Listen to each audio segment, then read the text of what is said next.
الله.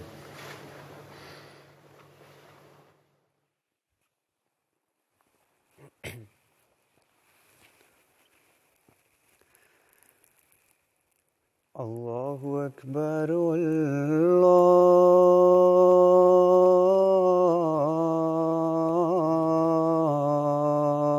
اللہ اکبر اللہ اکبر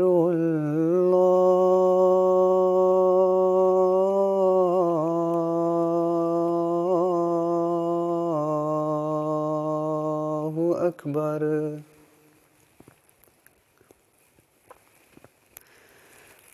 اشہد ان لا الہ الا اللہ اشہد ان لا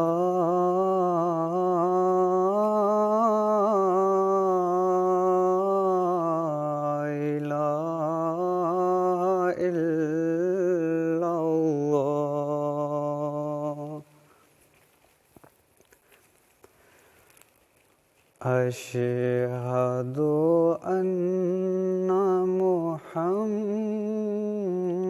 محمدا رسول الله أشهد أن محمدا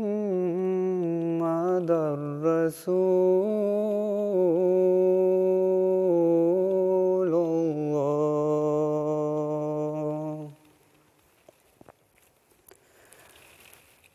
حي على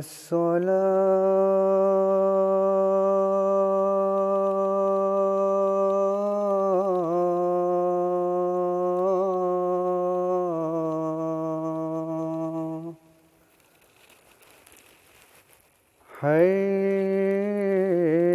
حي على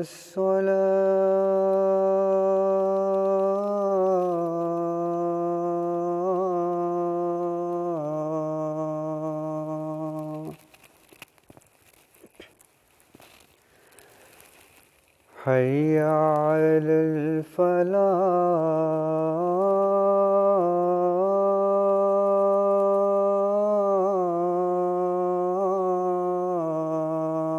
الفلاح حي على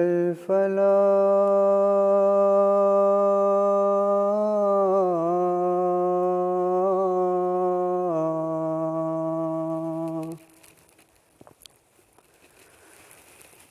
اللہ اکبر اللہ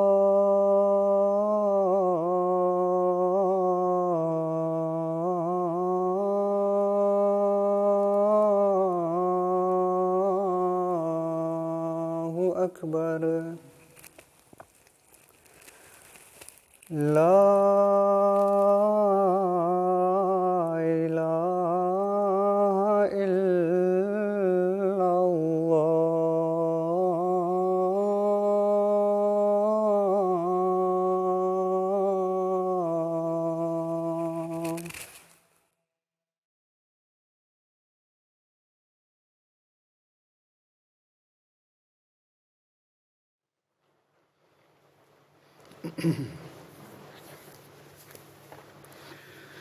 السلام علیکم ورحمۃ اللہ.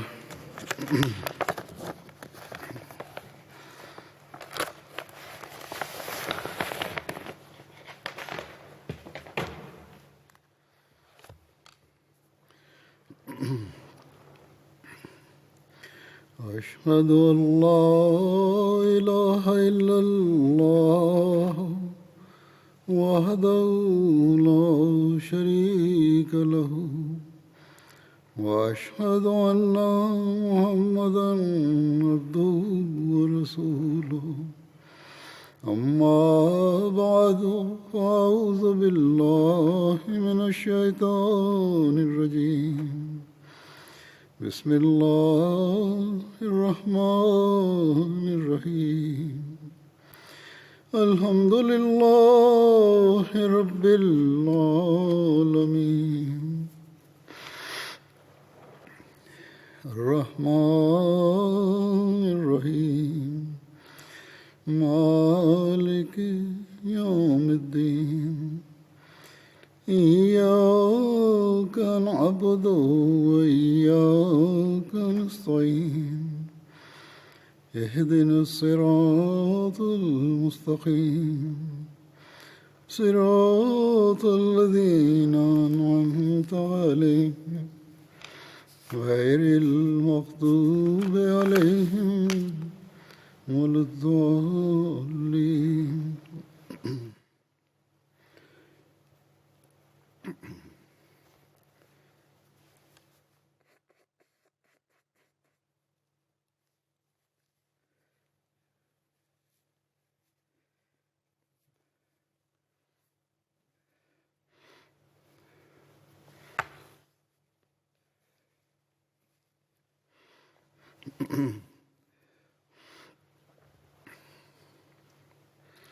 حضرت علی رضی اللہ عنہ کا ذکر چل رہا ہے. حضرت مسلم موعود حضرت علی کی شہادت کے پس منظر میں بیان فرماتے ہیں کہ ابھی معاملات پوری طرح سلجھے نہ تھے کہ خوارج کے گروہ نے یہ مشورہ کیا کہ اس فتنے کو اس طرح دور کرو کہ جس قدر بڑے آدمی ہیں ان کو قتل کر دو. چنانچہ ان کے دلیر یعنی بہادر لوگ جو تھے، بعض جرت والے لوگ جو تھے، یہ اقرار کر کے نکلے کہ ان میں سے ایک حضرت علی کو، ایک حضرت معاویہ کو اور ایک عمر بن عاص کو ایک ہی دن میں اور ایک ہی وقت میں قتل کر دے گا.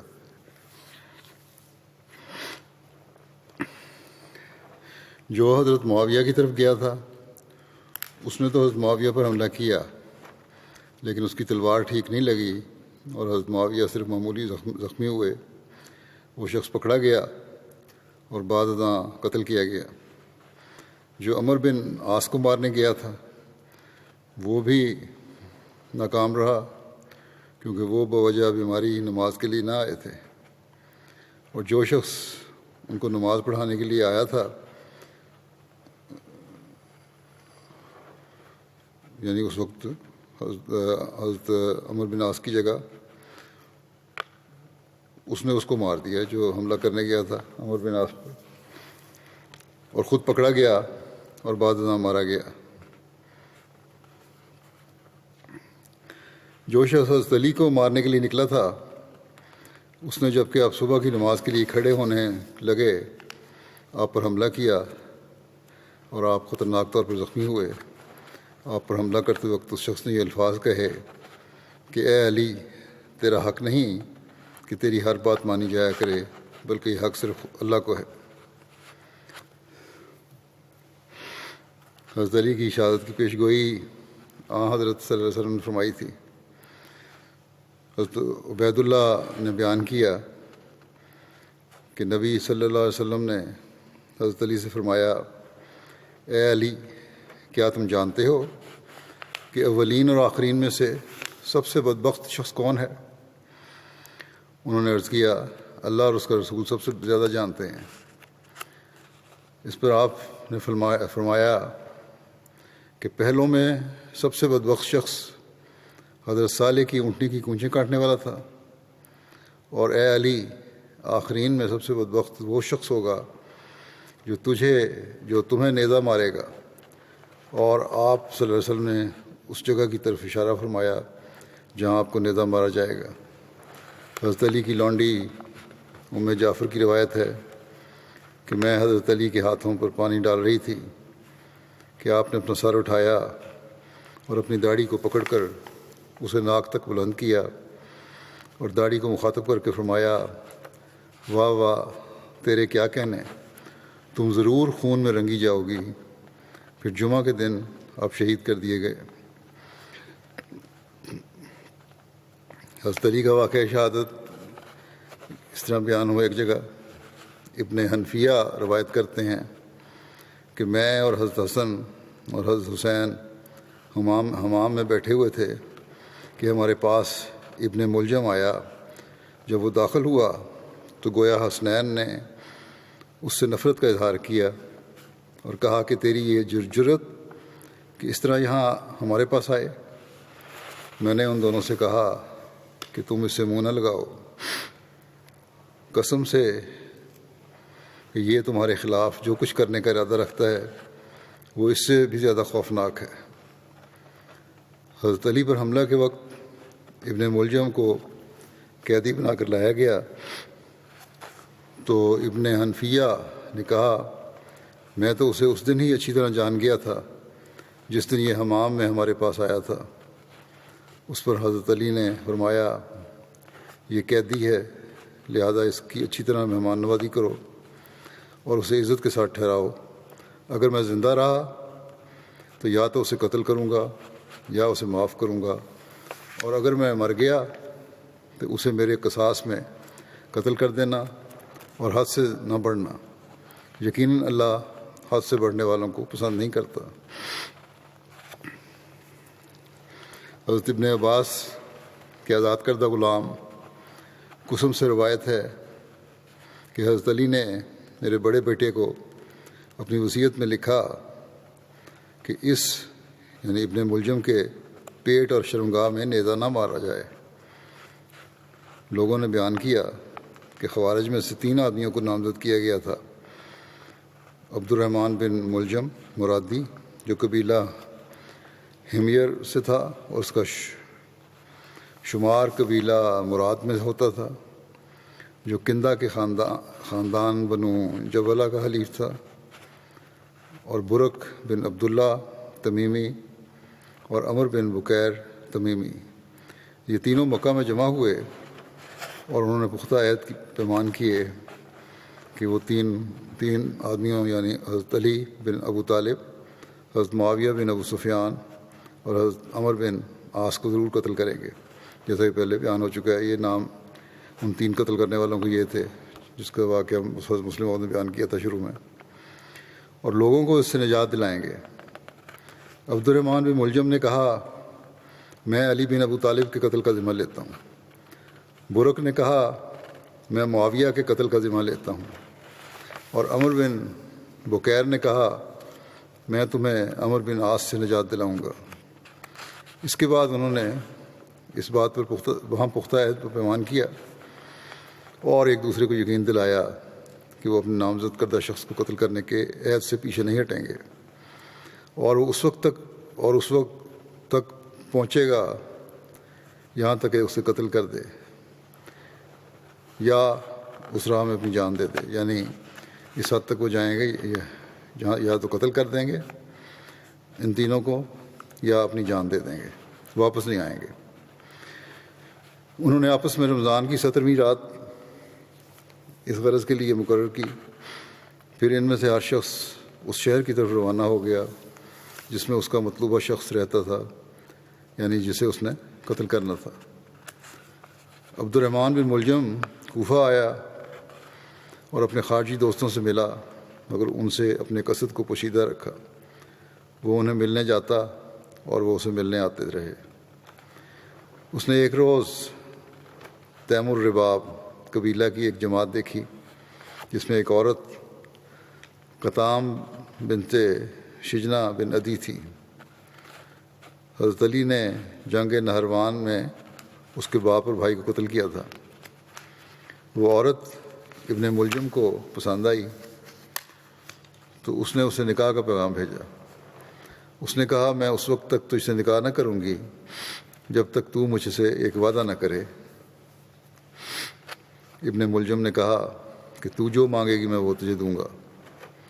اس نے کہا کہ 3000 اور علی بن ابی طالب کا قتل، درہم 3000 ہوں گے اور علی بن طالب کا قتل۔ اس نے کہا کہ اللہ کی قسم میں تو اس شہر میں علی بن ابو طالب کو قتل کرنے کے واسطے ہی آیا ہوں، اور میں تجھے وہ ضرور دوں گا جو تو نے مانگا۔ پھر ابن ملجم شبیب بن بجرہ اشجعی سے ملا اور اسے اپنے ارادے سے آگاہ کیا اور اپنے ساتھ رہنے کا کہا۔ شبیب نے اس کی یہ بات مان لی۔ عبد الرحمن بن ملجم نے وہ رات جس کی صبح کو اس نے حضرت علی کو شہید کرنے کا ارادہ کیا تھا، اشس بن قیس کندی کی مسجد میں اس سے سرگوشی کرتے ہوئے گزاری۔ طلوع فجر کے قریب اشس نے اس سے کہا، اٹھو، صبح ہو گئی ہے۔ عبد الرحمن بن ملجم اور شبیب بن بجرہ کھڑے ہو گئے اور اپنی تلواریں لے کر اس تھڑے کے بالمقابل آ کر بیٹھ گئے جہاں سے حضرت علی نکلتے تھے۔ حضرت حسن بن علی بیان کرتے ہیں کہ میں صبح سویرے حضرت علی کے پاس آ کر بیٹھ گیا۔ اس وقت حضرت علی نے فرمایا، میں رات بھر اپنے گھر والوں کو جگاتا رہا، پھر بیٹھے بیٹھے میری آنکھوں پر نیند غالب آ گئی تو خواب میں رسول اللہ صلی اللہ علیہ وسلم کو دیکھا۔ میں نے عرض کی، یا رسول اللہ صلی اللہ علیہ وسلم، یعنی حضرت علی فرماتے ہیں، میں نے عرض کیا کہ یا رسول اللہ صلی اللہ علیہ وسلم، مجھے آپ کی امت کی طرف سے ٹیڑھے پن اور شدید جھگڑے کا سامنا ہے۔ آپ صلی اللہ علیہ وسلم نے فرمایا، ان کے خلاف اللہ تعالیٰ سے دعا کرو۔ میں نے کہا، اے اللہ، مجھے ان کے بدلے میں وہ دے جو ان سے بہتر ہو، اور ان کو میرے بدلے وہ دے جو مجھ سے بدتر ہو۔ اتنے میں ابن نباہ مؤذن آئے اور کہا کہ نماز کا وقت ہو گیا ہے۔ حضرت حسن کہتے ہیں کہ میں نے حضرت علی کا ہاتھ پکڑا تو وہ کھڑے ہو کر چلنے لگے۔ ابن نباہ آپ کے آگے تھے اور میں پیچھے۔ جب آپ دروازے سے باہر نکلے تو آپ نے آواز دی کہ اے لوگو، نماز نماز، صلاۃ صلاۃ کی آواز دیتے تھے۔ آپ ہر روز اسی طرح کیا کرتے تھے۔ جب آپ نکلتے تو آپ کے ہاتھ میں کوڑا ہوتا تھا اور آپ لوگوں کو جگایا کرتے تھے دروازوں پہ مار کے۔ عین اس وقت وہ دونوں حملہ آور آپ کے سامنے نکل آئے۔ عینی شاہدوں میں سے بعض کا کہنا ہے کہ میں نے تلوار کی چمک دیکھی اور ایک شخص کو یہ کہتے ہوئے سنا کہ اے علی، حکم اللہ کے لیے ہے نہ کہ تمہارے لیے۔ پھر میں نے دوسری تلوار دیکھی، پھر دونوں نے مل کر وار کیا۔ عبد الرحمن بن ملجم کی تلوار حضرت علی کی پیشانی سے سر کی چوٹی تک پڑی اور دماغ تک پہنچ گئی، جبکہ شبیب کی تلوار دروازے کی لکڑی پر جا لگی۔ میں نے حضرت علی کو یہ فرماتے ہوئے سنا کہ یہ آدمی تم سے بھاگنے نہ پائے، لیکن ہر طرف سے ان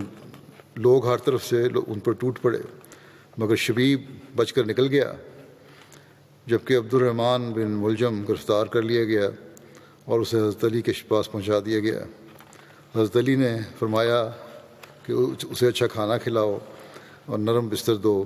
اگر میں زندہ رہا تو میں اس کا خون معاف کرنے یا قصاص لینے کا زیادہ حقدار ہوں گا، اور اگر میں فوت ہو گیا تو اسے بھی قتل کر کے میرے ساتھ ملا دینا۔ میں رب العالمین کے پاس اس سے جھگڑوں گا، یعنی کہ پھر معاملہ اللہ کے حضور ہم پیش کریں گے۔ جب حضرت علی کی وفات کا وقت قریب آیا تو آپ نے وصیت کی۔ آپ کی وصیت یہ تھی، بسم اللہ الرحمن الرحیم۔ یہ وہ وصیت ہے جو علی بن ابی طالب نے کی ہے۔ علی نے وصیت کی ہے، میں وہ گواہی دیتا ہوں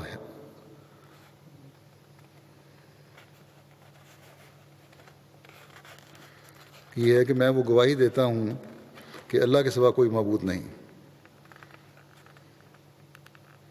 علی نے یہ وصیت کی ہے کہ وہ گواہی دیتا ہے کہ اللہ کے سوا کوئی معبود نہیں، وہ یکتا ہے، اس کا کوئی شریک نہیں، اور یہ کہ محمد صلی اللہ علیہ وسلم اس کے بندے اور رسول ہیں، جنہیں اللہ نے ہدایت اور دین حق کر کے مبعوث فرمایا تھا، دین حق دے کر مبعوث فرمایا تھا،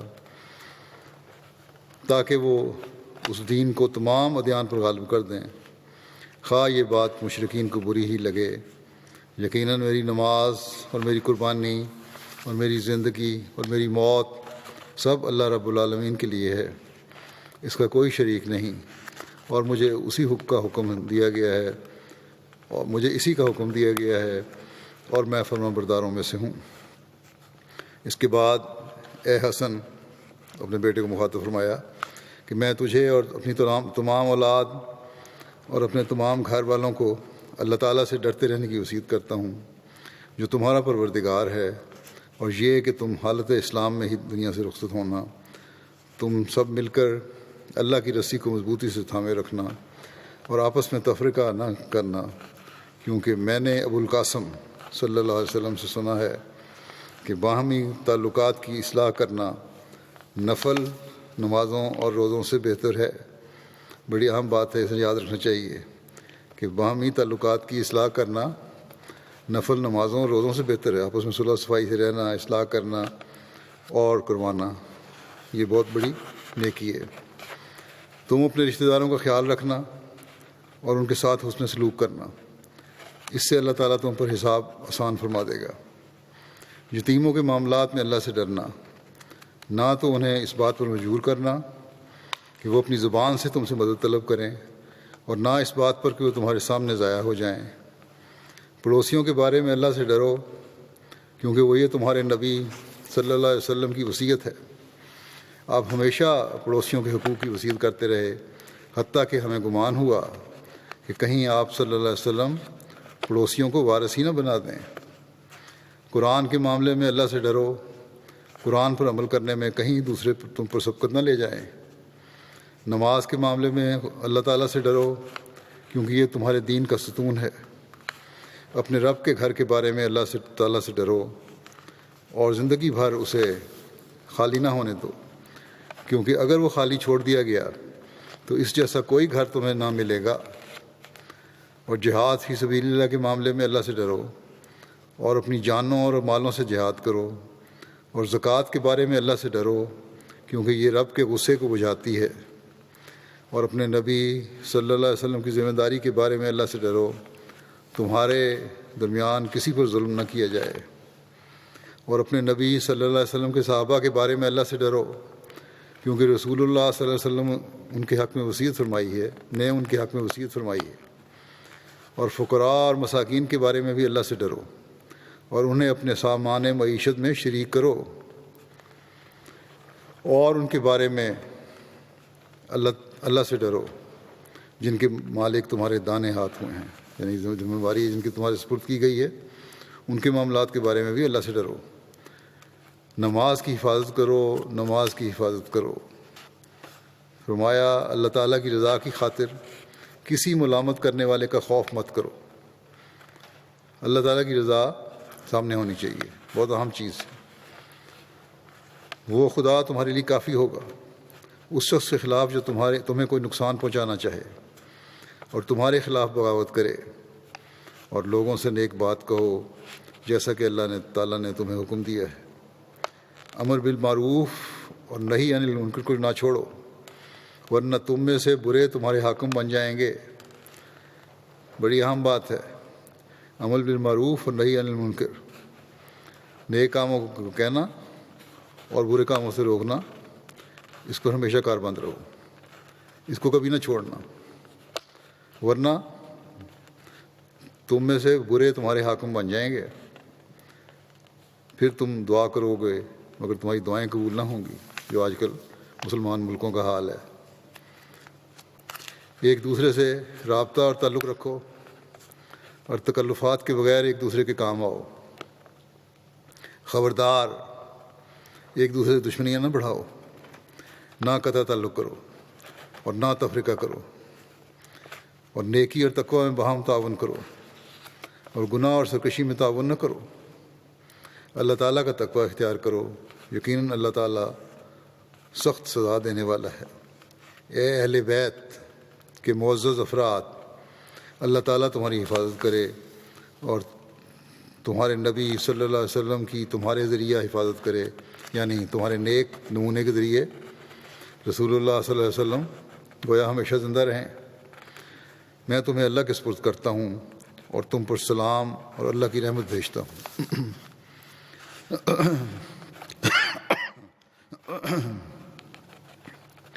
ابو سنان کا بیان ہے کہ جب حضرت علی زخمی تھے تو ان کی عیادت کے لیے گئے۔ راوی کہتے ہیں کہ میں نے عرض کی کہ اے امیر المومنین، آپ کی اس زخمی حالت پر ہمیں بہت تشویش ہو رہی ہے۔ حضرت علی نے فرمایا، لیکن خدا کی قسم مجھے اپنے اوپر کوئی تشویش نہیں ہے، کیونکہ صادق و مصدوق رسول اللہ صلی اللہ علیہ وسلم نے مجھے بتا دیا تھا کہ تمہیں اس جگہ پر زخم آئیں گے، اور آپ نے اپنی گن پٹیوں کی طرف اشارہ کیا، پھر وہاں سے خون بہے گا حتیٰ کہ تیری داڑھی رنگین ہو جائے گی، اور ایسا کرنے والا اس امت کا سب سے بڑا بدبخت شخص ہوگا، جیسا کہ اونٹنی کی کونچیں کاٹنے والا قوم سمود کا سب سے بڑا بدبخت تھا۔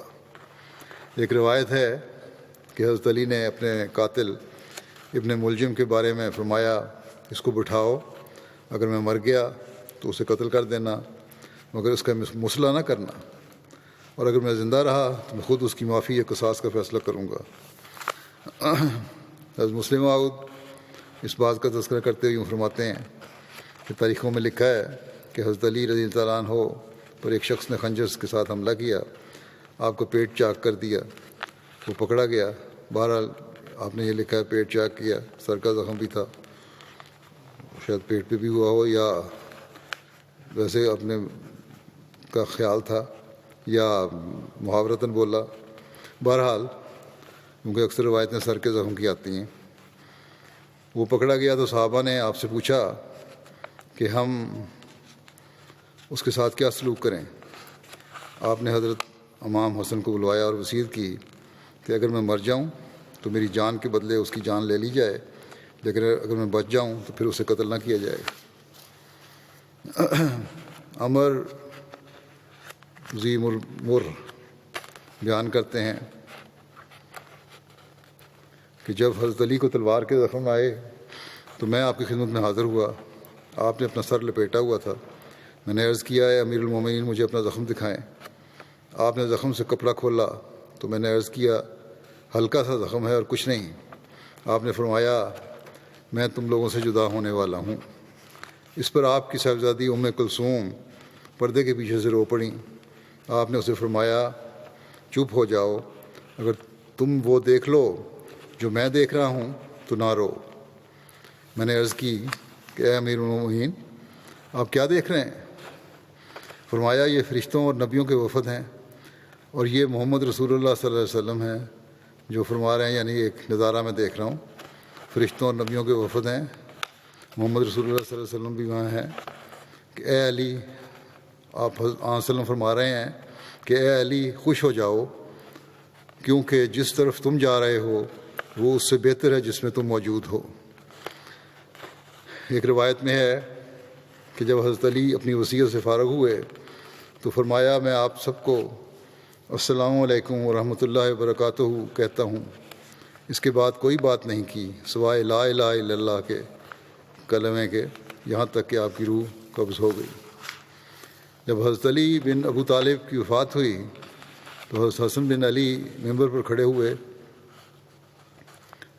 اور فرمایا اے لوگو، آج کی رات ایک ایسے شخص کی وفات ہوئی ہے کہ نہ اس سے پہلے لوگ اس سے سب قتلے جا سکے اور نہ بعد میں آنے والے اس کا مقام پا سکیں گے۔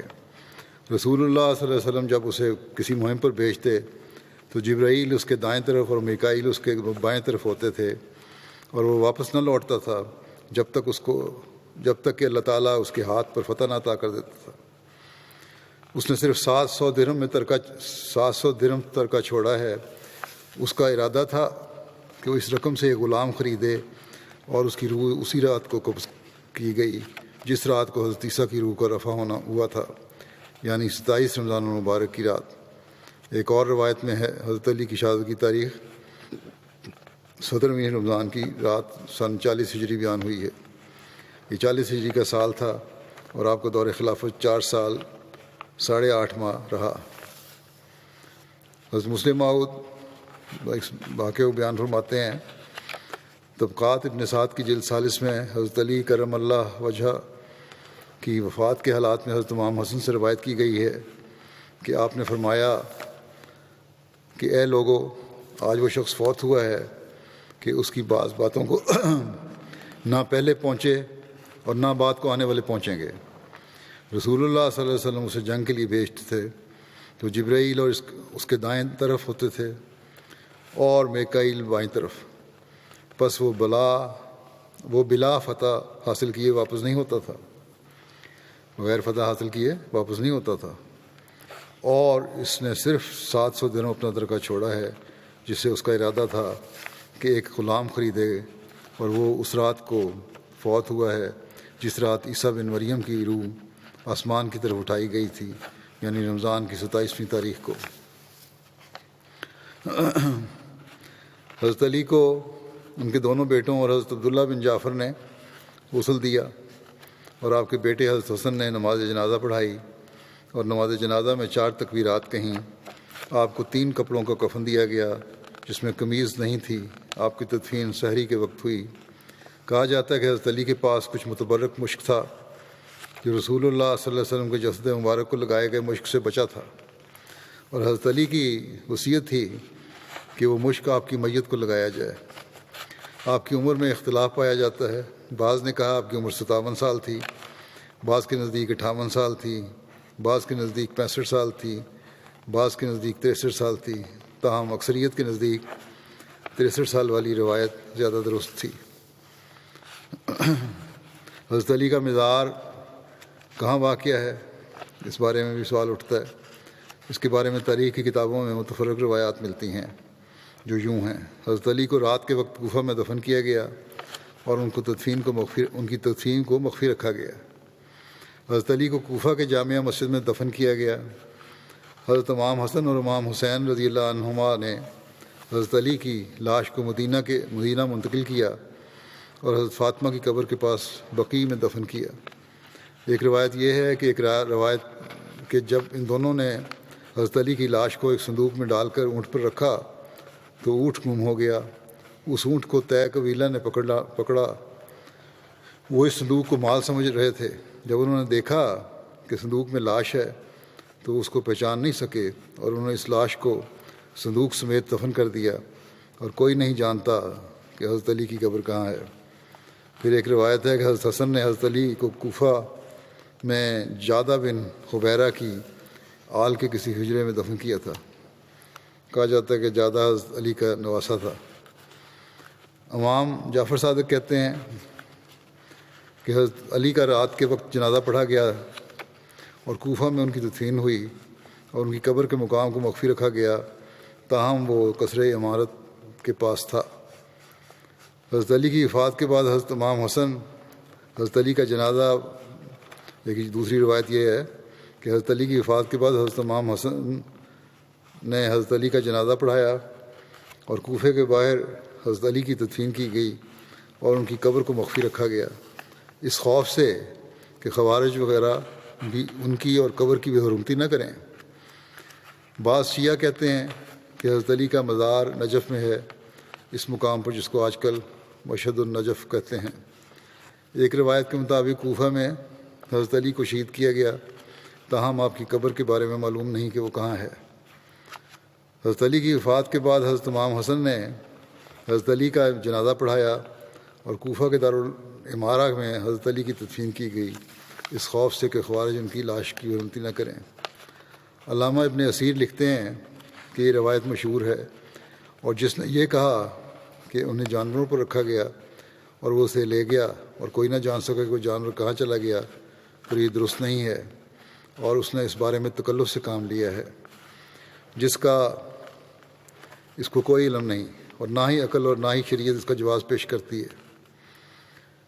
اور جو اکثر جاہل رفاوض یہ عقیدہ رکھتے ہیں کہ حضرت علی کا مزار مشہد النجف میں ہے، تو اس بات کی کوئی دلیل نہیں ہے اور نہ ہی اس میں کوئی حقیقت ہے، بلکہ کہا جاتا ہے کہ وہاں تو حضرت مغیرہ بن شعبہ کی قبر ہے۔ امام ابن تیمیہ کہتے ہیں کہ نجف میں مشہد کے نام سے جو مقام ہے، اہل علم اس پر متفق ہیں کہ وہ حضرت علی کی قبر کا مقام نہیں، بلکہ وہ حضرت مغیرہ بن شعبہ کا قبر ہے۔ اہل بیت، شیعہ اور دیگر بے شمار مسلمانوں نے کوفہ میں ان کی حکومت اور 300 سال سے زیادہ بیت جانے کے باوجود کبھی اس بات کا ذکر نہیں کیا کہ یہ حضرت علی کی قبر ہے۔ حضرت علی کی شہادت کے 300 سال بعد اس جگہ کو مشہد علی کا نام دیا گیا ہے، اس لیے روایت بالکل غلط ہے کہ یہ قبر حضرت علی کی ہے۔ نیز حضرت علی، علامہ ابن جوزی نے اپنی تاریخ کی کتاب میں حضرت علی کے مزار کے متعلق متفرق روایات جنہیں اوپر بیان کر دیا گیا ہے کو درج کرنے کے بعد لکھا ہے کہ واللہ عالم ای الاقوال ہو، اللہ بہتر جانتا ہے کون سا قول زیادہ درست اور صحیح ہے۔ حضرت علی کی شادیاں جو ہیں اور اولاد، ان کا ذکر اس طرح ملتا ہے کہ حضرت علی نے مختلف وقتوں میں 8 شادیاں کیں، جن کے نام یہ ہیں: فاطمہ بنت رسول اللہ صلی اللہ علیہ وسلم، خولہ بنت جعفر بن قیس، لیلہ بنت مسعود بن خالد، ام البنین بنت حزام بن خالد، اسماء بنت امیس، صحابہ ام حبیب بنت ربیعہ، امامہ بنت ابو العاص بن ربیع۔ یہ آن حضرت صلی اللہ علیہ وسلم کی صاحبزادی حضرت زینب کی بیٹی اور نبی کریم صلی اللہ علیہ وسلم کی نواسی تھیں۔ ام سعید بنت عروہ بن مسعود ثقفی، ان سے اللہ تعالیٰ نے ان کو کثیر اولاد عطا کی، جن کی تعداد 30 سے زائد بنتی ہے، 14 لڑکے اور 19 لڑکیاں۔ آپ کی نسل حضرت حسن، حضرت حسین، محمد بن حنفیہ، عباس بن کلابیہ اور عمر بن تغلبیہ سے چلی۔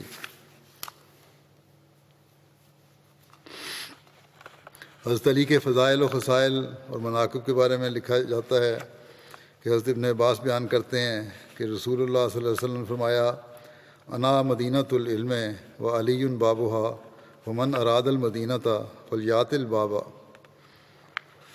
کہ میں علم کا شہر ہوں اور علی اس کا دروازہ ہے، جو اس شہر کا قصد کرے اس کو چاہیے کہ اس کے دروازے پر آئے۔ حضرت مسلم موعود بیان فرماتے ہیں اس بات کو کہ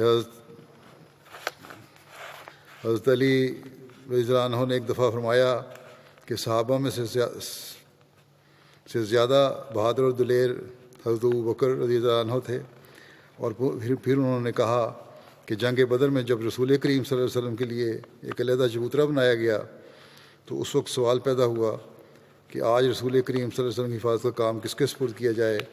اس پر حضرت ابوبکر رضی اللہ عنہ فوراً ننگی تلوار لے کر کھڑے ہو گئے، اور انہوں نے اس انتہائی خطرے کے موقع پر نہایت دلیری سے آپ کی حفاظت کا فرض سر انجام دیا۔ اسی طرح حدیث میں آتا ہے کہ رسول کریم صلی اللہ علیہ وسلم نے ایک دفعہ فرمایا: انا مدینۃ العلم و علی بابھا، کہ یعنی میں علم کا شہر ہوں اور علی اس کا دروازہ ہے۔ بس حضرت علی کو بھی رسول کریم صلی اللہ علیہ وسلم نے علماء میں سے قرار دیا ہے، مگر خیبر کی جنگ میں سب سے نازک وقت میں اسلام کا جھنڈا رسول کریم صلی اللہ علیہ وسلم نے آپ ہی کے ہاتھ میں دیا تھا، جس سے معلوم ہوتا ہے کہ رسول کریم صلی اللہ علیہ وسلم کے وقت علماء بزدل نہیں تھے، بلکہ سب سے زیادہ بہادر تھے۔ ذکر آپ فرما رہے ہیں علماء کی بہادری کا، اس نے میں یہ واقعہ بیان فرمایا۔ حضرت علی بیان کرتے ہیں کہ ایک وقت تھا کہ میں اپنے پیٹ پر بھوک کی وجہ سے پتھر باندھتا تھا، اور آج میرا صدقہ یعنی زکوٰۃ 4000 دینار تک پہنچ چکا ہے۔ ایک روایت میں 40,000 دینار کا ذکر ہے۔ ابو بہر اپنے ایک استاد سے روایت کرتے ہیں کہ انہوں نے کہا کہ میں نے حضرت علی کو موٹی تہہ بند پہنے دیکھا۔ آپ نے فرمایا: میں نے یہ 5 درہم میں خریدی ہے، جو مجھے اس پر 1 درہم کا نفع دے گا میں اسے یہ فروخت کر دوں گا۔ راوی کہتے ہیں کہ میں نے حضرت علی کے پاس چند درہم کی تھیلی دیکھی تو آپ نے کہا: یہ یمبو کی جائیداد میں سے ہمارے بچنے والا نفقہ ہے۔ یمبو ایک بستی ہے جو مدینہ سے 7 منزل دور تھی، سالے سمندر کی طرف واقع ہے۔ آپ کی انگوٹھی پر، حضرت علی کی انگوٹھی پر اللہ الملک کو کندہ تھا کہ اللہ ہی بادشاہ ہے۔ جمع بن عمیر بیان کرتے ہیں کہ میں حضرت عائشہ کے پاس اپنی پھوپھی کے ساتھ آیا تو انہوں نے سوال کیا کہ لوگوں میں سب سے زیادہ رسول اللہ صلی اللہ علیہ وسلم کا کون عزیز تھا؟ حضرت عائشہ نے فرمایا: فاطمہ۔ پھر سوال کیا گیا کہ مردوں میں سے؟ تو آپ نے فرمایا: ان کے خاوند حضرت علی۔ حضرت ثعلبہ بن ابو مالک بیان کرتے ہیں کہ حضرت سعد بن عبادہ ہر میدان جنگ میں رسول اللہ صلی اللہ علیہ وسلم کی طرف سے علمبردار ہوتے تھے، مگر جب لڑائی کا وقت آتا تھا تو حضرت علی بن ابو طالب جھنڈا تھام لیتے تھے۔ قبیلہ ثقیف کے ایک شخص نے بیان کیا کہ حضرت علی نے مجھے صابور علاقے کا عامل مقرر کیا۔ یہ صابور جو ہے یہ بھی فارس میں ایک علاقہ ہے، شیراز سے تقریباً 100 میل کے فاصلے پر ہے۔ اور فرمایا کسی شخص کو بھی 1 درہم ٹیکس کی وجہ سے کوڑا نہ مارنا، اور لوگوں کے رزق کے پیچھے نہ پڑنا، اور نہ سردیوں یا گرمیوں میں ان کے کپڑوں کے پیچھے پڑنا۔ اس طرح ٹیکس نہیں لینا کہ کپڑے اتر جائیں، اور نہ ان سے کسی ایسے جانور کا مطالبہ کرنا جسے وہ کام میں استعمال کرتے ہوں۔ کسی کو 1 درہم کی طلب میں کھڑے نہ رکھنا، یعنی جو بھی ٹیکس وصول کرنا ہے اس کے لیے، جزیہ وصول کرنا ہے اس لیے کسی کو کسی قسم کی تکلیف نہیں دینی، بوجھ نہیں ڈالنا۔ میں نے کہا یا امیر المومنین، پھر تو میں آپ کی طرف ایسے ہی لوٹوں گا جیسے میں آپ کے پاس سے جا رہا ہوں، کچھ نہیں ملے گا۔ حضرت علی نے فرمایا تمہارا بھلا ہو، ہاں خواہ تم خالی ہاتھ ہی لوٹو، ہمیں تو یہ حکم دیا گیا ہے کہ لوگوں کے اس مال میں سے لیں جو ان کی ضرورت سے زائد ہو۔ حضرت ابن عباس بیان کرتے ہیں کہ رسول اللہ صلی اللہ علیہ وسلم نے حضرت علی سے فرمایا تم میرے بھائی اور میرے ساتھی ہو۔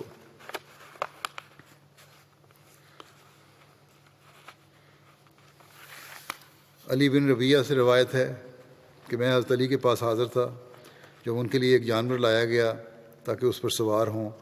جب آپ نے رکاب میں پاؤں رکھا تو 3 مرتبہ بسم اللہ کہا، جب اس کی پشت پر سیدھا بیٹھ گئے تو الحمدللہ کہا، پھر کہا سبحان الذی سخر لنا ھذا وما کنا لہ مقرنین وإنا الی ربنا لمنقلبون، یعنی پاک ہے وہ ذات جس نے اسے ہمارے تابع کر دیا جبکہ ہم اس کی قدرت نہیں رکھتے تھے، اور بے شک ہم اپنے رب کی طرف لوٹ کر جانے والے ہیں۔ پھر آپ نے 3 مرتبہ الحمدللہ اور 3 مرتبہ اللہ اکبر کہا۔ پھر آپ نے یہ دعا پڑھی کہ سبحانک انی قد ظلمت نفسی فاغفر لی فإنہ لا یغفر الذنوب الا انت، یعنی تو پاک ہے، یقیناً میں نے ہی اپنی جان پر ظلم کیا، بس مجھے بخش دے کیونکہ تیرے سوا کوئی گناہوں کو نہیں بخش سکتا۔ پھر آپ مسکرائے۔ راوی کہتے ہیں میں نے عرض کیا کہ اے امیر المومنین آپ کس وجہ سے مسکرائے؟ آپ نے فرمایا کہ میں نے رسول اللہ صلی اللہ علیہ وسلم کو اسی طرح کرتے ہوئے دیکھا تھا جس طرح میں نے کیا ہے۔ پھر آپ مسکرائے تھے، اور حضرت علی کہتے ہیں کہ پھر میں نے عرض کیا یا رسول اللہ آپ کس وجہ سے مسکرائے ہیں؟ آپ نے فرمایا یقیناً تیرا رب اپنے بندے سے بہت خوش ہوتا ہے جب وہ کہتا ہے کہ اے میرے رب میرے گناہ بخش دے، یقیناً تیرے سوا کوئی گناہوں کو نہیں بخش سکتا۔ اس بات پہ محمد صلی اللہ علیہ وسلم مسکرائے تھے۔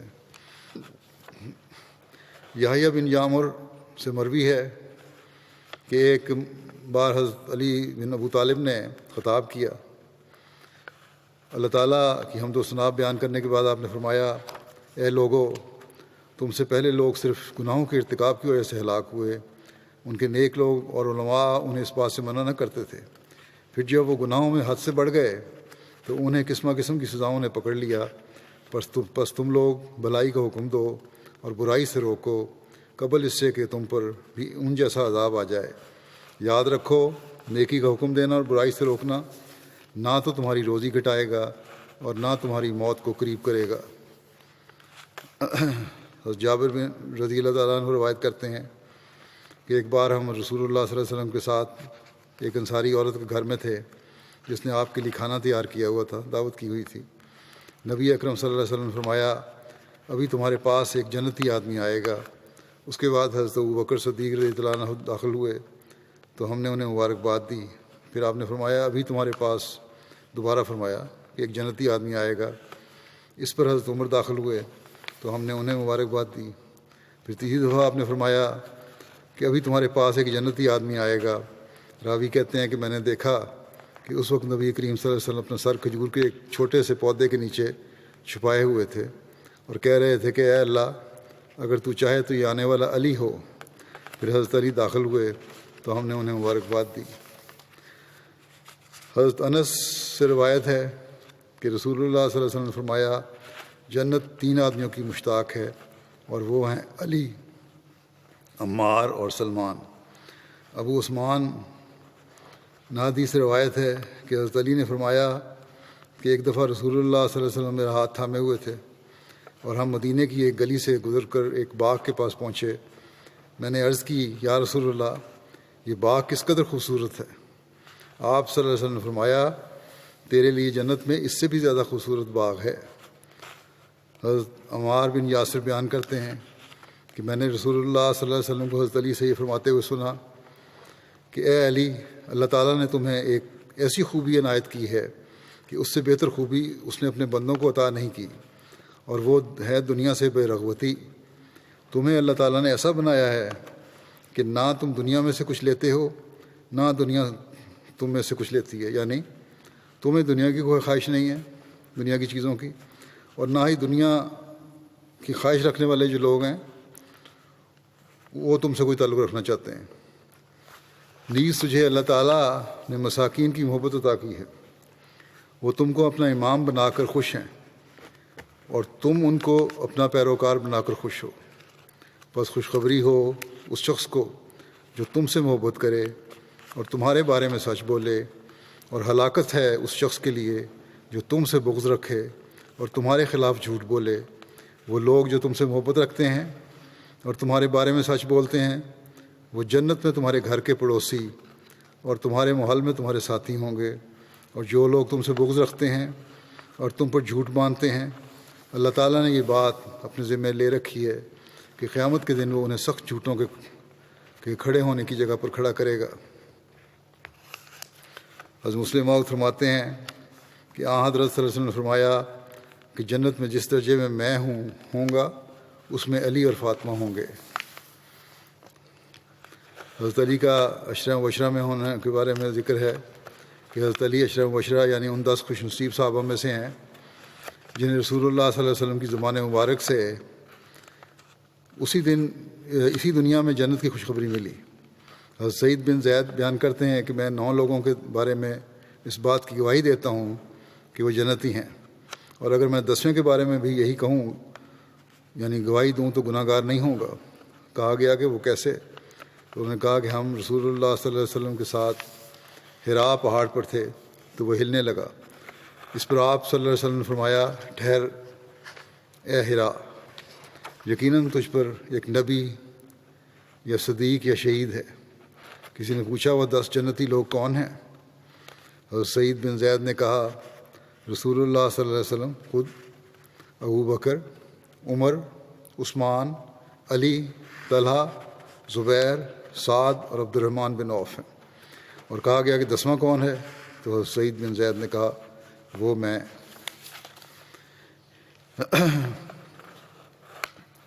حضرت مسلم علیہ السلام نے یہ واقعہ یہ بیان کرنے لگا ہوں، یہ بیان پہلے بھی ہو چکا ہے، لیکن نفس پر قابو رکھنے اور انانیت کو دور کرنے کے ضمن میں بیان فرمایا ہے، اس لیے یہاں میں دوبارہ یہ بیان کر رہا ہوں۔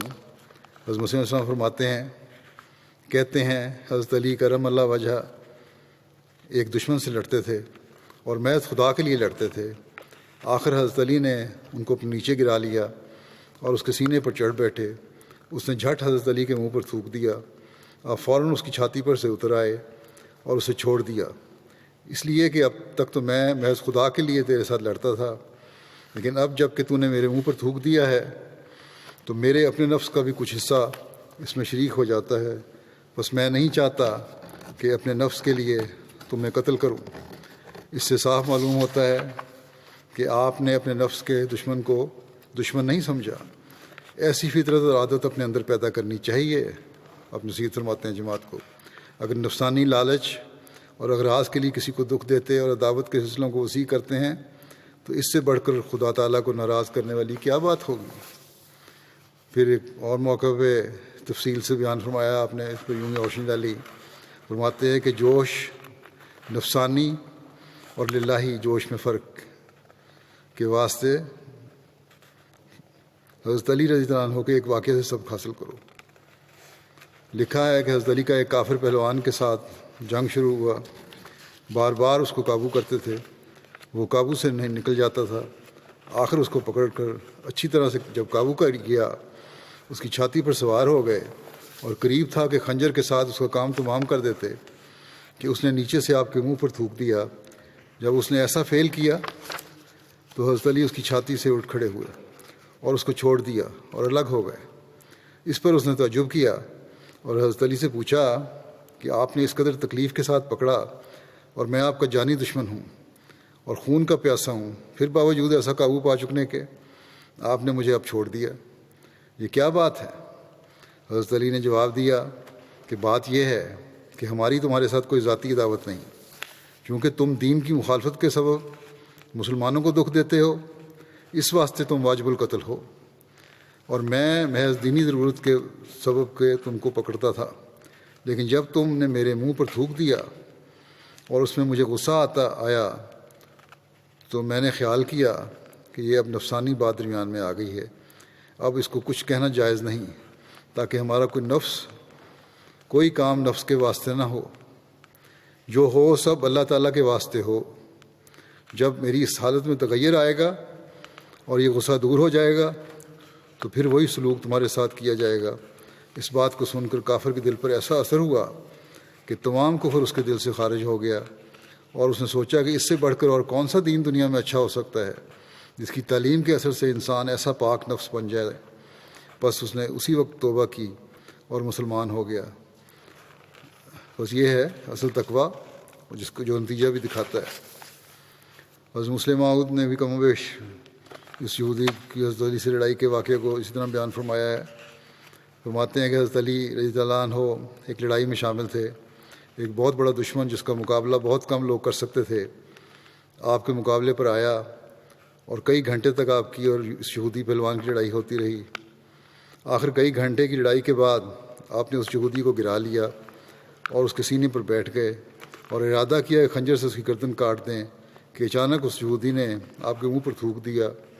آپ فوراً اسے چھوڑ کر سیدھے کھڑے ہو گئے، اور وہ یہودی سخت حیران ہوا اور کہنے لگا یہ عجیب بات ہے کہ کئی گھنٹے کی کشتی کے بعد آپ نے مجھے گرایا اور اب یکدم مجھ سے چھوڑ کر الگ ہو گئے ہیں، یہ آپ نے کیسی بیوقوفی کی ہے؟ حضرت علی نے فرمایا میں نے بیوقوفی نہیں کی، بلکہ جب میں نے تمہیں گرایا اور تم نے میرے منہ پر تھوک دیا تو یکدم میرے دل میں غصہ پیدا ہوا کہ اس نے میرے منہ پر کیوں تھوکا ہے، مگر ساتھ ہی مجھے خیال آیا کہ اب تک تو میں جو کچھ کر رہا تھا خدا کے لیے کر رہا تھا، اگر اس کے بعد میں نے لڑائی جاری رکھی تو تیرا خاتمہ میرے نفس کے غصے کی وجہ سے ہوگا، یعنی اس یہودی کو ختم کرنا۔ نے فرمایا کہ میرے غصے کی ذاتی غصے کی وجہ سے بھی ہو سکتا ہے، خدا کی رضا کے لیے نہیں ہوگا، اس لیے میں نے مناسب سمجھا کہ اس وقت میں تجھے چھوڑ دوں، جب غصہ جاتا رہے گا تو پھر خدا کے لیے میں تجھے گراؤں گا۔ باقی انشاءاللہ آئندہ بیان ہوگا۔ اس وقت میں ایک اور بات بھی کہنا چاہتا ہوں۔ آج نئے سال کا پہلا دن ہے اور پہلا جمعہ ہے۔ دعا کریں کہ یہ سال جماعت کے لیے، دنیا کے لیے، انسانیت کے لیے بابرکت ہو۔ ہم بھی اپنا فرض ادا کرتے ہوئے پہلے سے بڑھ کر خدا تعالیٰ کی طرف جھکنے والے اور اپنی عبادتوں کے معیار بڑھانے والے ہوں، اور دنیا والے بھی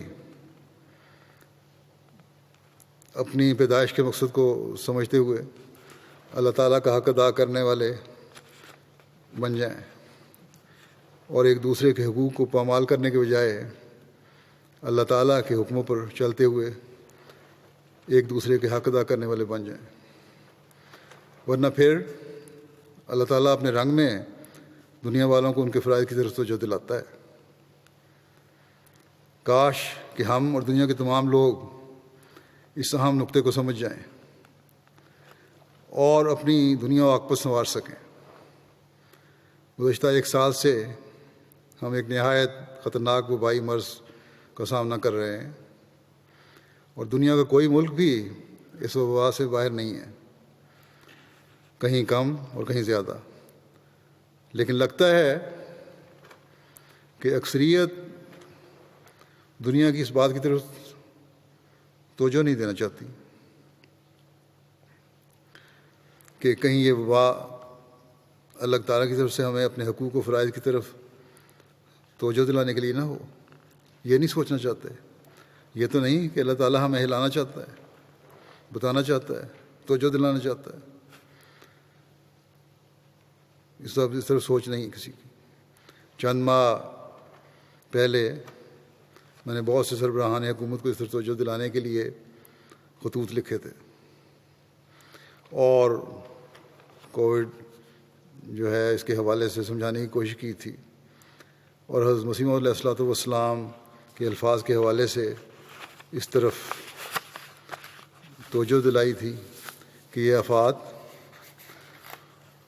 خدا تعالیٰ کی طرف سے اپنے حقوق و فرائض بھولنے اور ادا نہ کرنے بلکہ ظلم میں بڑھنے کی وجہ سے آتی ہیں، اس لیے توجہ کریں۔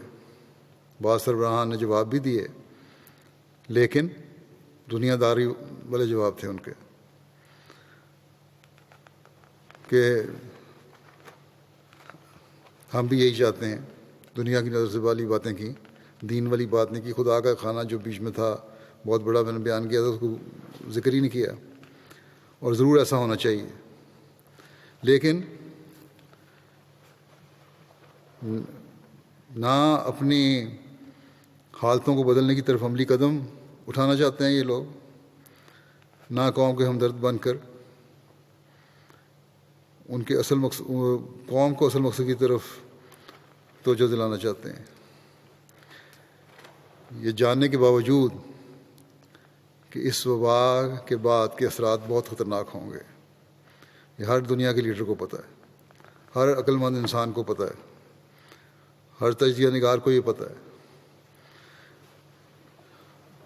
لیکن اس کے باوجود اصل حل کی طرف توجہ نہیں ہے، صرف دنیا کی جو کوششیں ہیں اسی کی طرف توجہ ہے۔ اس بیماری سے نہ صرف انفرادی طور پر ہر فرد معاشی لحاظ سے کمزور ہو رہا ہے، جو صحت کے لحاظ سے جو ہو رہے ہیں وہ تو ہو رہے ہیں جو متاثرین ہیں، لیکن عمومی طور پر ہر ایک معاشی لحاظ سے بھی ہو رہا ہے متاثر، بلکہ بڑی بڑی امیر حکومتوں کی معیشتوں کی بھی معیشتیں جو ہیں ان کی بھی کمریں ٹوٹ رہی ہیں۔ دنیا داروں کے پاس اس کا صرف ایک حل ہے کہ پھر جو ایسی صورتحال ہو جائے گی، جو معیشت تباہ ہو جائے گی، تو دوسرے چھوٹے ملکوں کی معیشتوں پر قبضہ کیا جائے، ان کو کسی طرح اپنے جال میں پھنسایا جائے، اپنے دام میں لایا جائے، اور پھر بہانے سے ان کی دولتوں پر قبضہ کیا جائے۔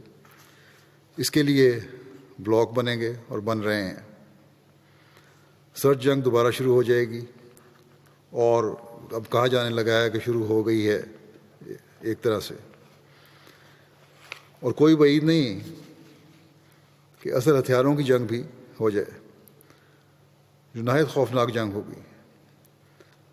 پھر ایک اور گہرے کنویں میں گر جائیں گے یہ لوگ۔ غریب ملک تو پہلے ہی پسے ہوئے ہیں،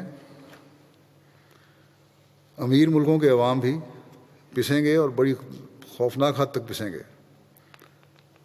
بس اس سے پہلے کہ دنیا اس حالت کو پہنچے، ہمیں اپنا فرض ادا کرتے ہوئے دنیا کو ہوشیار کرنا چاہیے۔ بس یہ سال مبارکبادوں کا سال اس وقت بنے گا جب ہم اپنے فرائض کو اس نہج پر ادا کرنے والے ہوں گے کہ لوگوں کو سمجھائیں، دنیا کو سمجھائیں، اور ظاہر ہے کہ یہ سب کرنے کے لیے ہمیں اپنی حالتوں کے بھی جائزے لینے ہوں گے۔ ہم جو زمانے کے امام مسیح موعود اور مہدی موعود کو ماننے والے ہیں، کیا ہماری اپنی حالتیں ایسی ہو چکی ہیں کہ ہم اللہ تعالیٰ کے حقوق ادا کرنے کے ساتھ خالصتاً للہ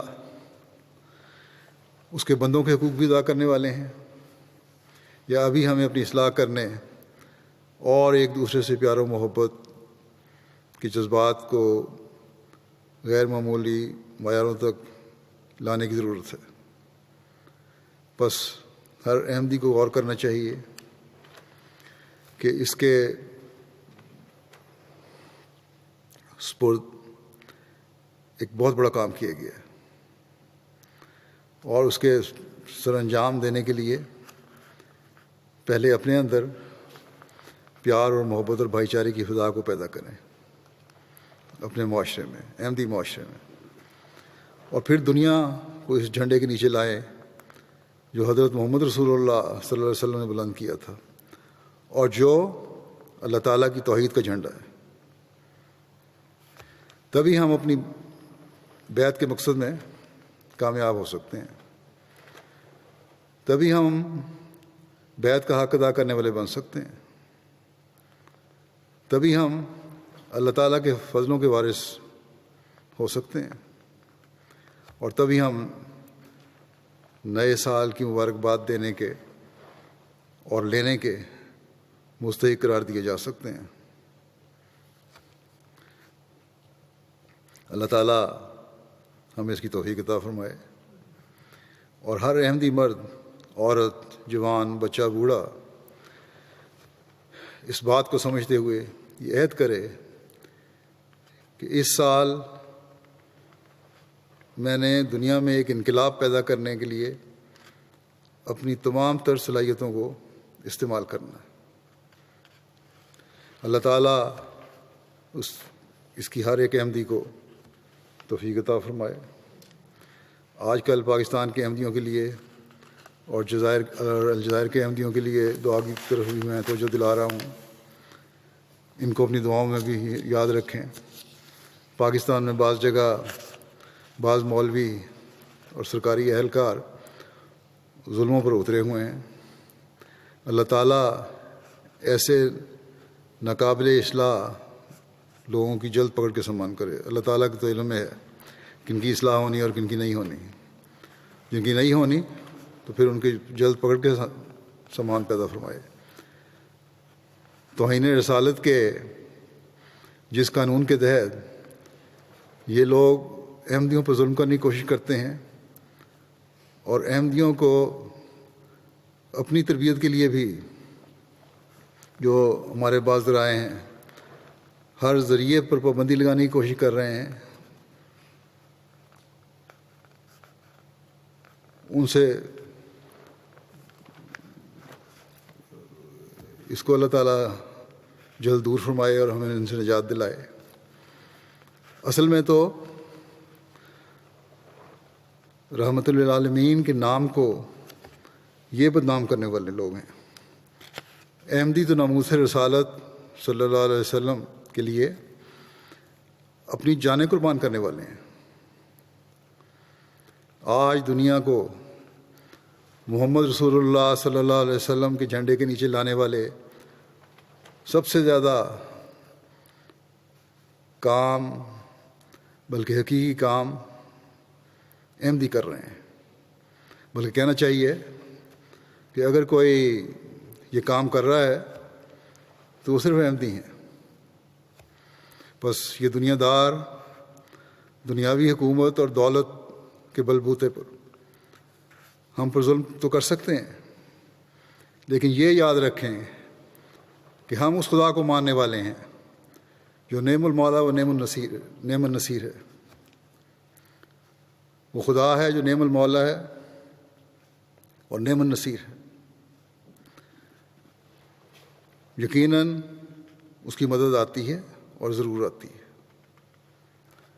اور اس وقت پھر ان دنیا داروں اور اپنے زوم میں طاقت اور ثروت رکھنے والے جو لوگ ہیں ان کی پھر خاک بھی نظر نہیں آتی جب اللہ تعالیٰ کی مدد و نصرت آتی ہے. بس ہمارا کام ہے کہ دعاؤں سے اپنی عبادتوں کو مزید سجائیں، اور اگر ہم یہ کر لیں گے تو پھر ہی ہم کامیاب ہیں. الجزائر کے بارے میں نے کہا تھا کہ سب کو بری کر دیا گیا ہے. وہاں ایک کورٹ نے سب کو بری کیا تھا ایک عدالت میں، دوسرے نے بھی معمولی جرمانہ کر کے تقریباً ساروں کو فارغ کر دیا. لیکن اس کے باوجود بھی وہاں ابھی کچھ لوگ ہیں جو اسیر ہیں جیل میں. ان کے لیے بھی دعا کریں کہ ان کی جلد رہائی کا سامان ہوں. پاکستان کے اسیروں کی رہائی کے لیے بھی دعا کریں. ہماری خوشیاں چاہے وہ سال کے شروع کی ہوں یا عید کی، اصل تو اس وقت ہوں گی جب ہم دنیا میں ہر طرف اللہ تعالیٰ کی توحید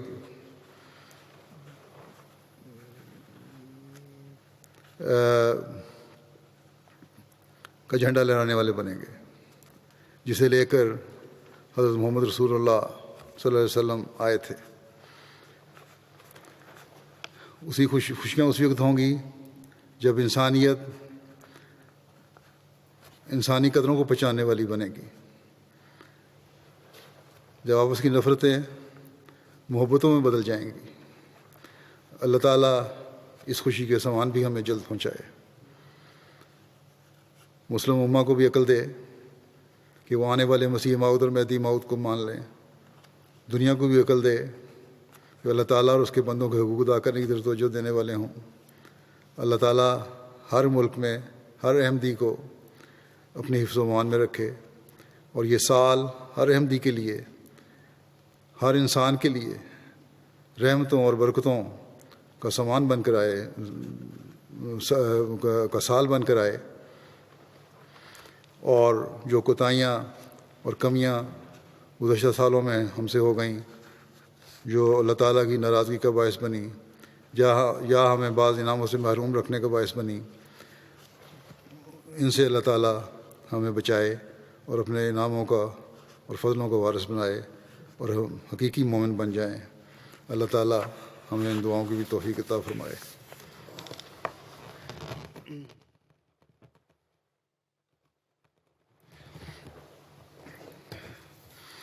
الحمد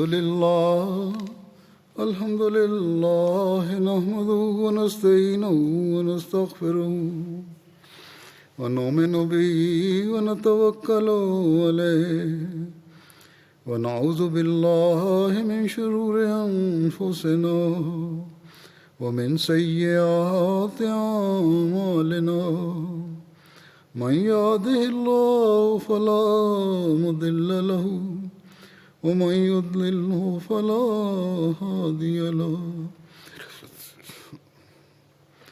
ونشهد أن لا إله إلا الله ونشهد أن محمدا عبده ورسوله.